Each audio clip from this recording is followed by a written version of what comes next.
Hey, what's up? So I definitely was not expecting to make this video, but I just watched the Coffeezilla versus Billie Jean debate and I want to talk about it. Truth be told, I got the idea to make this video from another YouTuber. I can't even pronounce the name. Owalabiazi. Sorry if I butchered that, but I'll leave the link to his channel in the description. But he just basically went over what he thought about the debate, and that's exactly what I'm going to do. So let's get right to it. Jesus Christ, Billy, calm down. Jesus Christ, Billy, calm down for a second and watch a video. You haven't watched a single one of my videos. You haven't watched a single one of my videos. Now, the first thing that I realized is probably just like you guys realized when you watched this video is that Billie Jean is extremely aggressive from the get-go. Like, this guy just came at him with full force, cursing, yelling at him, and you could tell that Steven was not prepared for this. And I think he held his own really freaking well. I don't know if I could have done it. I would have been fumbling left and right, being attacked the way that he was. But I guess Steven has such a strong frame because he's used to getting attacked. Like, he know his whole life it's gonna be this, because he's put himself out there in the public and just attacking gurus that have a lot of money and maybe influence. So he's definitely has some a strong defense mechanism. So I give him credit for just holding his own in this whole thing for an hour and 8 minutes. That's a long time to get like attacked. Now, while I definitely love Steven Coffeezilla and all the stuff that he does, I think that sometimes he cannot admit when he himself is wrong. Like, he himself can be pretty damn stubborn when he wants to be. For instance, when Billie Jean was telling him that, you know, they were supposed to go on his podcast, not this show. I mean, that sounds like a cut and dry thing if they agree to that, but he's just, you know, they keep going back and forth about that. Was the beginning of this conversation me calling you out, or you posting videos about me? I didn't even know you existed. You posting videos about me and then me responding to your nonsense. Which one was it? Oh yeah, this is a good point. So when Billie Jean was saying, well, let's start at the beginning, and then Coffeezilla's like, no, let's start here, and Billie Jean's like, no, the actual beginning really was when Coffeezilla started talking shit about Billie Jean. But, you know, Steven was kind of saying like, no, the beginning's this thing. No, the beginning is factually when Coffeezilla started talking about Billie Jean, and that's where he wants to start at. And, you know, Coffeezilla's like, no, it started over here. And that's a place where you could say, yeah, you got me, you know, you're right, I did start here. But eventually it got to that, but whatever. It's an important point. You're accusing me of being fake news and CNN and Fox News, and you said, you got to do your research before talking. But you come into this conversation so heated, but you don't know what I do. It's clear to me. One of the things that kind of pissed me off the most about this interview was that Billie Jean just did not know what Steven's channel is about, didn't know what Coffeezilla is about. It's about exposing fake gurus and shit like that, but it's not just about talking trash about people who have businesses. It's about exposing people who are actually going to harm people financially, or have the potential to harm people financially because they do not do proper disclaimers about what they are advertising. That's the whole thing. And I think throughout this entire video, I think if they just cooled it down, and if Steven was a little bit less stubborn, I think, because he can get pretty stubborn. If you've seen his other interviews, you've seen this. He does not, which is why he's really good, because he doesn't like let them win. He will not let them win. But if he just kind of, if they just kind of played it cool for a little bit, they could have actually reached a common ground, because they both agree. And you hear this plenty in this interview. So this is my thing with you, and let me tell you, I actually, because I want to be clear here for your audience. Yeah. I don't actually knock everything you do. I think what you do to an extent is important, because there is a lot of bullshit out there, and a lot of people are getting fucked over. Yeah. So Billie Jean is talking about, like, yes, you're right, there are a lot of negative people in this space, etc., etc., etc. So there is definitely a common ground there, and they never reached it, which is a shame. I think they could have compromised. Be courses? Like your chemical engineering school? Like they did your motherfucking shit? You better wake the fuck up. Oh my god, like, I'm just watching this clip, man.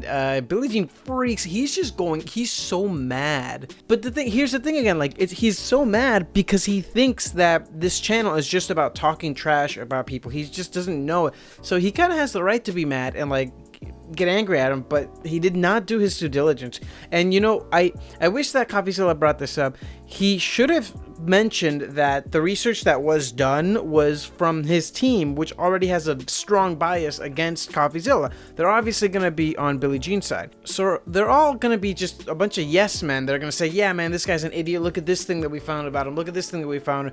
Even if they watch a video where that has nothing to do with fake gurus and it's just about, you know, information about this or that, they're going to be like, oh man, this guy sucks. Look, it's going to be biased already. So if Billie Jean himself watched these clips, or rather watched more of Coffeezilla stuff, like maybe watch 10-20 videos, I know that's a lot to ask for, especially for something like this, but he probably would have gotten a better sense of what this whole thing's about, and I don't think he would have came at him with such full force. I honestly believe you're gonna delete this video after, because you are getting murdered.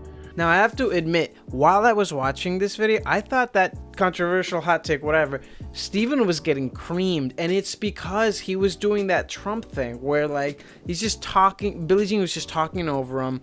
And he was doing all of these little tactics to position himself like he already won the argument. And the thing about that is that it works. People usually want to be on the winning side, and whoever positions themselves as a winner, whether or not, you know, Coffeezilla is being the calm, cool, collected one, you know, that method doesn't always work. It's sometimes, to the layman, the loudest person was the winner. Now, from all of the comments that I've seen on this video and all the other things that I've seen in this video, even on the drip, you know, they highlighted a bunch of comments. It seemed like nobody thought that Billie Jean was the winner here, but I have to admit, while I was watching it, I was like, oh man, Steven, how are you gonna come out of this one? And you could also see it in his body language. He was getting a little nervous.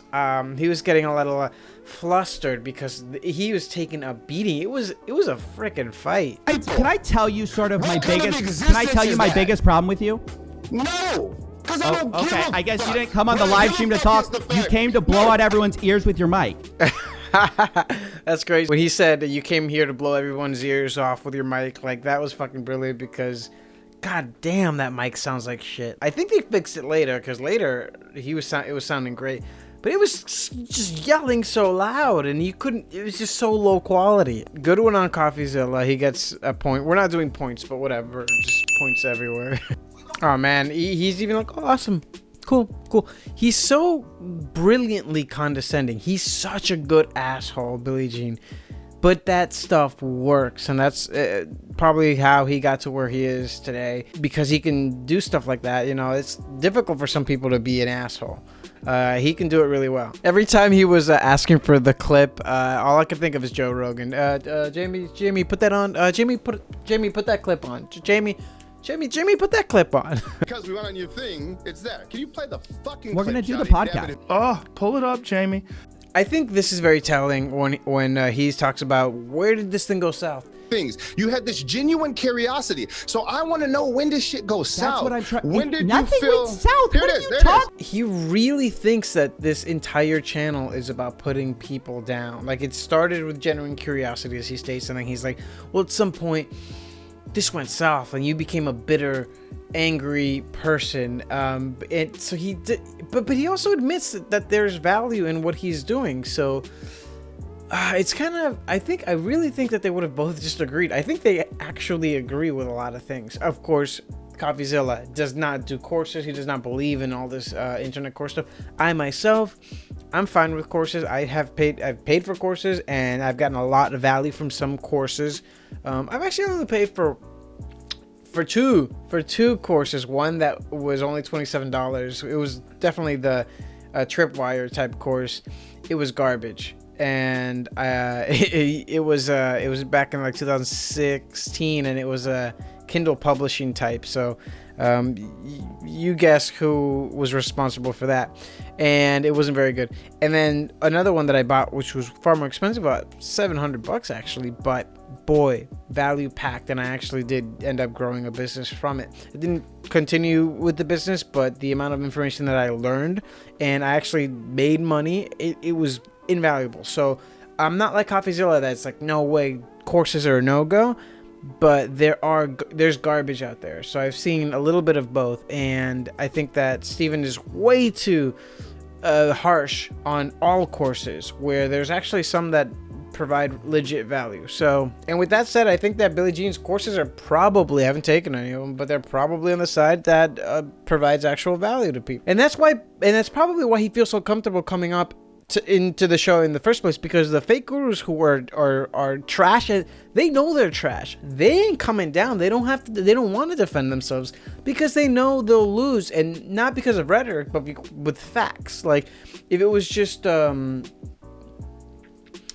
screaming match, maybe they'd win, but they know that eventually they'd have to get some numbers out. They'd have to discuss what they do, if it's ethical, and they just would not be able to answer any of that. Especially with the dirt that Coffeezilla can dig up on people.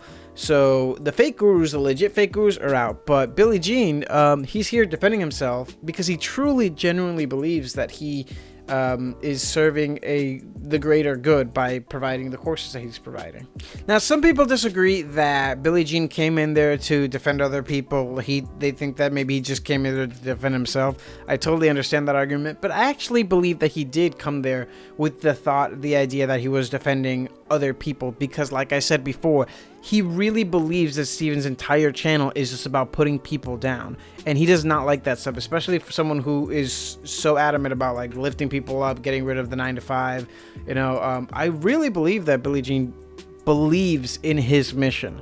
So I do believe that he went down there, and it's not about him, because he seems like such a strong guy with a strong ego that this isn't really a major problem for him, but he just wanted to make a point or defend the course sellers in the industry. All right, so this is exactly what I couldn't do. So he says, do you not see how doing videos like this could negatively impact someone? And I would have said, you're right. I see your point there. Whereas Steven is just like, no, I'm not falling into your trap. I'm going to reword this whole thing and say, I think that I am defending people, blah, blah, blah. Maybe it's because like my entire intentions with conversation is not to have an argument, but just to go back and forth, understand and learn more about myself and why I think something. So when he says like, do you see how that could negatively impact someone? I would have said, yeah, maybe, perhaps it is. Yeah.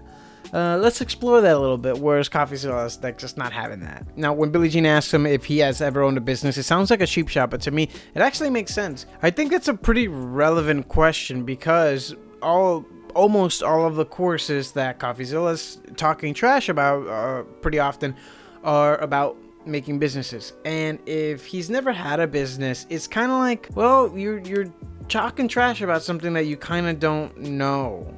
So I understand.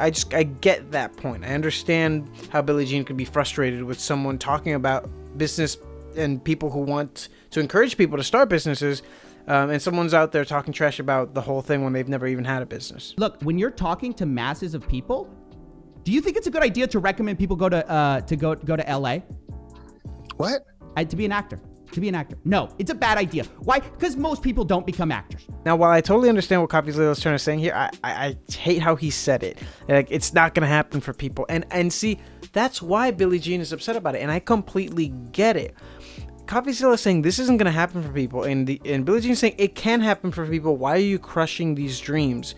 Now, while I completely agree with Steven with most of the things that he talks about, I do think sometimes he puts out this idea that you can't make it, you won't make it. But even with that said, like, he does say that you can make it, just know the statistics, know the facts, which I guess is the whole argument, really, that gurus should put out real numbers and stop promising ridiculous returns. And if he just conveyed the promises of ridiculous returns to Billie Jean instead of, getting all hot-headed, both of them are doing this, I think they would have had a productive discussion. I know it was really interesting when Coffeezilla started talking about his mom and how she had cancer, and that's kind of his big gripe with these charlatans, these fake gurus. The one thing that did happen. Thank you. Something. My mom, when I was in high school, got cancer. And when she got cancer, she was looking for a way to solve the problem. And a bunch of charlatans with no medical background started pitching to her hard. Okay? His problem with that is his mom had cancer. There was predators kind of trying to sell her all kinds of garbage to make it go away. Luckily, she didn't die or anything, but he remembers this, and he has a big grudge against these type of people. And I think that's something that, Coffeezilla did not throw that out there. He was put in a corner, and then he revealed this information. And I think that shows a lot about his character, because he could have used that to his advantage at any point and said, look, you know, this is why I have a problem with this. And he could use that story all of the time, but he does not. He only used the story or told to this story. He only revealed this information when he was put in a corner. He kept getting asked, what's your problem? Who hurt you, man? What's your problem? And then Billie Jean heard this, like, oh damn. Oh, and here's another instance where Billie Jean is perfectly framing things to his advantage. I apologize because I was mad at you, because I felt like what you were doing was malicious. I really did. And that's why I came with that energy, and that was much. So I apologize for that, truly. But I'll tell you this. Sure. I now empathize for you, because I realize the shit you say is literally from a place of hurt. Billy, I feel bad for you. And failure. I feel so bad for you right now. This is the fucked up part, is you literally— Billy, you think you're winning this debate, you're not. Just look at the chat. Bro, you're— oh my— Doug, there's nothing in this. There's nothing in this. Yeah, I don't sorry, even guys, think we can rewind to a point. Huh? I don't even think that we can rewind to a point where you said fucking anything relevant. Can I get a mother? Is this real life? I told you I take people's courses and evaluate them. Thank you for this content, because I'm gonna run so much fucking traffic to this. It's gonna be insane. You want to see reach, bro? I can't wait to show this. I'm gonna send this to my fucking mom. Daddy, I'm gonna send this shit to you. This guy got give me a fucking mop the floor sound effect. Give me like, oh shit. I don't think I've taken down someone like this in a long motherfucking time. Because he's putting himself as the winner, and he's putting Steven as a sad boy. And it's like, oh, you know, you guys, he's a sad, troubled, broken, disturbed child. That's what's happening here. And if Steven was weaker, he would have fallen right into this whole narrative, but he did not. One note, when he picked up the other phone call, I was shocked that he would be such an asshole in that scene, where he would actually have the balls to pick up someone's phone call and say, yeah, go ahead, talk, yeah, whatever. You call me fake news, but I actually think I'm something else, okay? Can I tell you? You can tell me whatever. So you said the Elon Musk interview on Clubhouse is the reason why the people need more people like Charlamagne. That was really like shocking to see. I did not expect that. That wasn't great. But overall, I think that a lot of people think that Billie Jean looked like an asshole, and he totally did. But he did not completely lose this one. I think that a lot of people in the Coffeezilla army, myself included, I love Steven, but I think that a lot of people want to say Coffeezilla won this through and through. And I think that a lot of the tactics that Billie Jean was using were like messed up and predatory, but they work. You know, a lot of people that want Coffeezilla to win this one are using it was more logical. He tried to make more sense, more logic, but really it's not all about that. You know, the person who has the most facts isn't the winner. It's the person who convinces the audience that they're correct. This is like a 50-50 to me. It wasn't a landslide, in my opinion. Billie Jean came at him with haymakers, and then Coffeezilla really held his own. That's what I saw. So that's why I say it was 50-50. So that's all I got.